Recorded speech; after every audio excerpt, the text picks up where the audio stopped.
ഇപ്പോൾ നോട്ടീസ് വന്നില്ല, നമ്മൾ റിട്ടേൺ ഫയൽ ചെയ്യാൻ വിട്ടുപോയി, അപ്പോൾ പിന്നെ നമുക്ക് എന്താ ഓപ്ഷൻ ഉള്ളത്? റിട്ടേൺ ഫയൽ ചെയ്യാൻ വിട്ടുപോയി കഴിഞ്ഞപ്പോൾ ലാസ്റ്റ് ബഡ്ജറ്റിൽ ഇത് പ്രകാരം നമുക്ക് പ്രീവിയസ് 4 years വരെ റിട്ടേൺ നമുക്ക് ഫയൽ ചെയ്യാം. അതായത് നമ്മൾ നോട്ടീസ് വരാൻ വേണ്ടി അങ്ങനെ വെയിറ്റ് ചെയ്യുന്നത് വേണ്ട.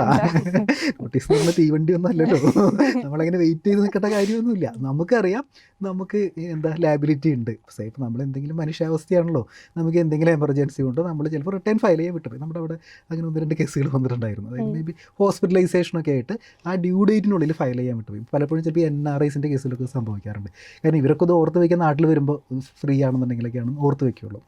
അപ്പോൾ അവരല്ലെങ്കിൽ പോലും ജെന്യുവൻലി വിട്ടുപോയി ആണെങ്കിൽ പോലും നമ്മൾ ടാക്സ് അടയ്ക്കാൻ ഉണ്ടെന്ന് നമുക്ക് ഉറപ്പുണ്ടെങ്കിൽ ഒന്നും നോക്കണ്ട, അപ്ഡേറ്റഡ് റിട്ടേൺ എന്ന് പറഞ്ഞിട്ടൊരു ഓപ്ഷൻ ഉണ്ട്. നേരെ പോവുക, ആരാ ചാർട്ടേഡ് അക്കൗണ്ടൻ്റ് അല്ലെങ്കിൽ ടാക്സ് കൺസൾട്ടൻ്റ് അടുത്ത് പറയുക, വിട്ടുപോയി ഫയൽ ചെയ്യുക, അത്രയേ ഉള്ളൂ കഥ.